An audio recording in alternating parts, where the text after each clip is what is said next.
watching Cartoon Obsession. Hello everybody, my name is Nathan, and I am the man with a cartoon obsession. I know I said I was going to get the channel back on track months ago, but a lot of stuff happened. Some good, but a lot bad. That being said, I'm trying to get back into the swing of things.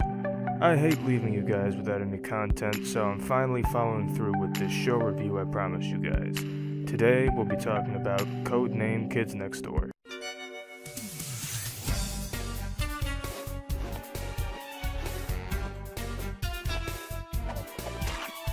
Codename Kids Next Door is a Cartoon Network show created by Mr. Tom Warburton that ran from December 6, 2002 to January 21, 2008, with the pilot being aired on July 20, 2001. It was originally going to be for a series called Kenny and the Chimp, but that show was never actually greenlit by the network.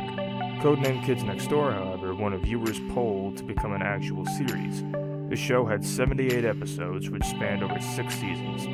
There was also the TV movie titled Operation Zero, and the hour-long series finale titled Operation Interviews.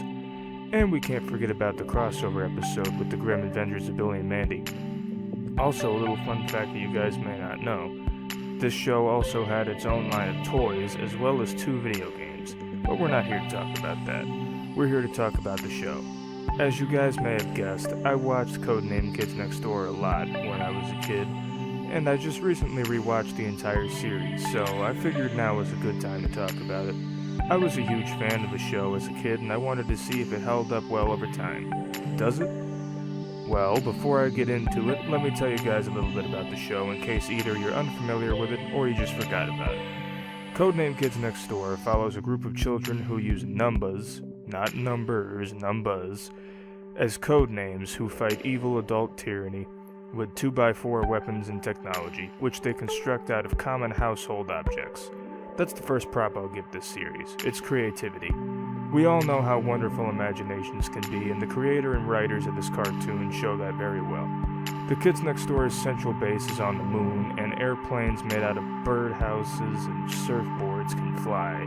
Not to mention some of the villains that are featured in the shows, such as the Common Cold, Count Spankulot, and Sticky Beard. There is also a nice variety of character types amongst the Kids Next Door operatives, not just the main 5, but all the supporting protagonists as well. So much so that it's hard for me to even pick a favorite character. My favorite villain is definitely Sticky Beard, but as for the actual Kids Next Door, it's hard to say. I also like number 1's dad, though, I can say that for sure. Another thing I like about this show is the way it executes its fight scenes. It seems like the intensity of the action is based on the actual threat level of the villain. Battles with the higher-up villains like Mr. Boss and Father have more intense fight scenes than with villains like the Toilinator. My personal favorite fight scene, though, has to be the one with Grandma Stuff'em, which had music by Guar playing over it. How dare you refuse my tasty monster slam, which will destroy your hamster before you jump into his teeth. Have a taste of candied lizard! I also just like the overall theme of the show. It's a secret agent society in which the secret agents are kids, but it doesn't take itself so seriously.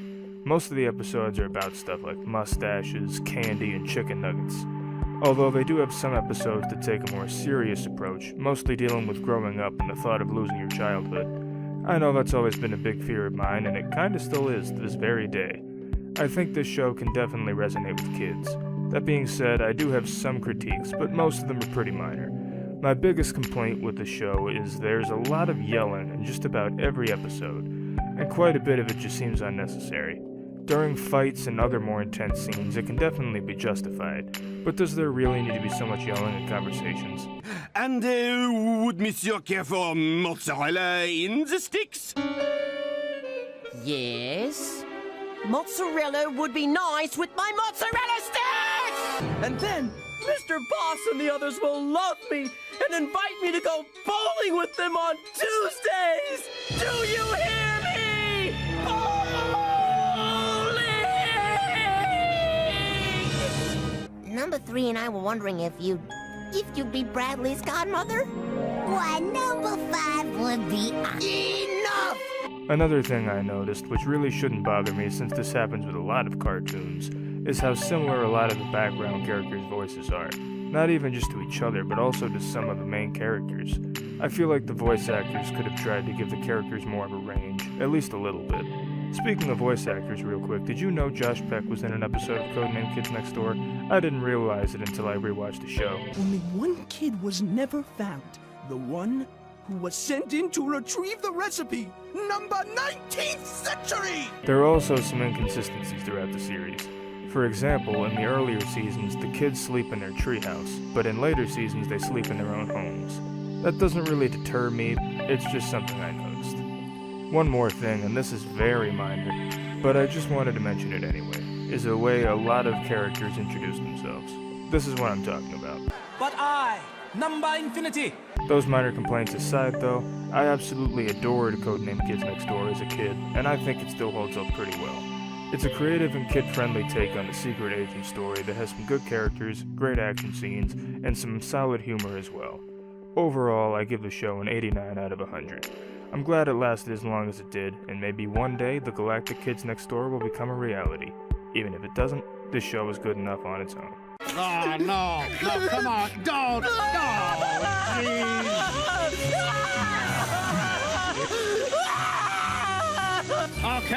Okay, calm down, will you?